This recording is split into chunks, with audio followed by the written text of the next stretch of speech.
Hey everybody. I'm gonna share this with you. This is so hilarious. So I thought I had my video turned on, my phone turned on to video, because I'm using my phone today. I'm sitting in my car, and it was actually on picture.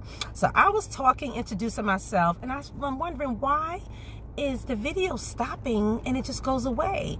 Because I had it in picture and not video. That is so hilarious. And I know I'm not the only person that happened to. Anyway, that was just so funny. Anyway, my name is Howard. For those of you who don't know me, Cheryl Y. Howard. The Y stands for Yolanda.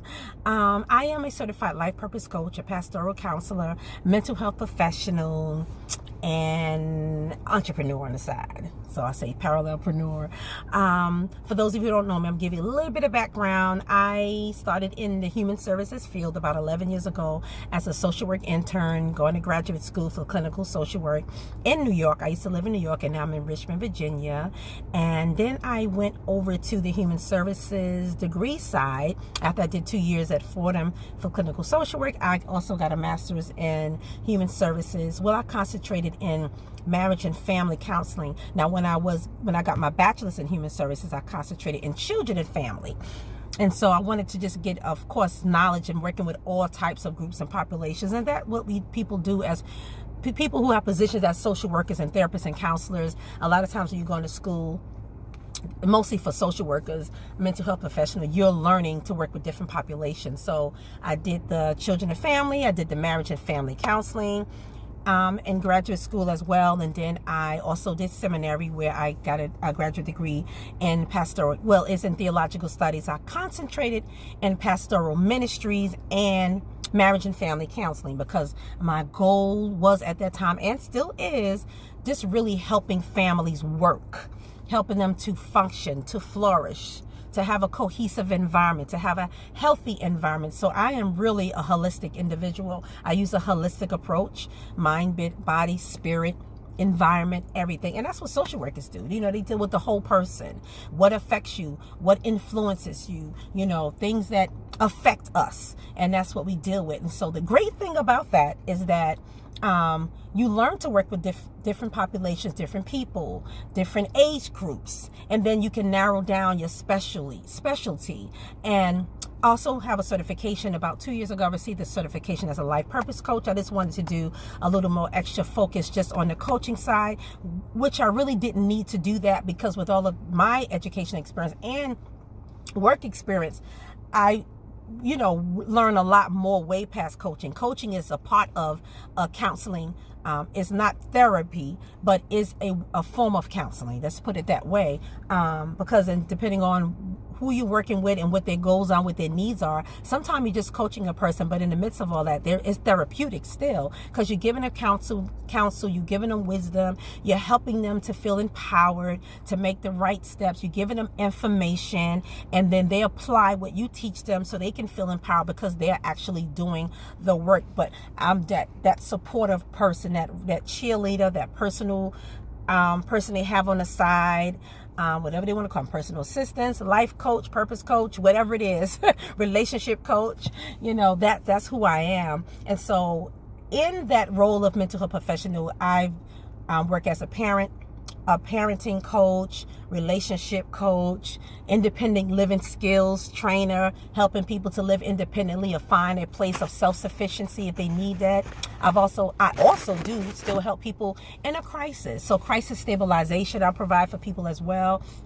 And that's my career, but my life purpose coaching focuses on relationships, parent coaching, premarital counseling, after I'm married, marital counseling, couldn't even get it out.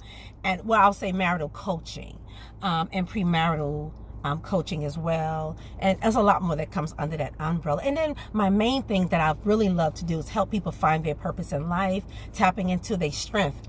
And we do that. And all the roles that I mentioned, that's part of what we do as well, helping people find their strength. Everything is person-centered. And so helping people come to the realization of the things that they have to offer, that they have a purpose and they have something about them gives them the tools they have to serve other people, that they can serve people in different capacities. And so we are all unique. You know, we all have something, but I like to help people find out what that something is, because a lot of times we don't. I've had to find out what my something is, and you did too, or maybe you still on that journey of finding out who you are, what you love to do, what were you called to do, what's your purpose here in the earth, and learning how to start the process of actually operating in that and actualizing those things. And so I love to help people do that. It gives me joy when somebody discovers, first of all, they identify all of their strengths, they discover their passion, their purpose. And I always say, you know, your purpose can change. You can have,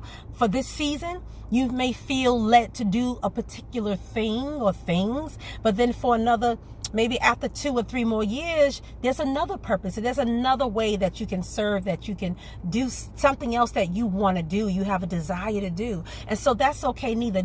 It's not just one purpose that we all have. Some of us have we're multi-purpose people. We have a multi-purpose God. He's creative, you know, but I want to do a video on that another time, about remembering how God is a creator. So therefore, we have to be creative people. We just need to tap into our creativity. Today, let me get to the point. I want to talk about self-love, because I know we always hear, and it is true, and it's very important. I tell my clients the same thing, and just people around me in general.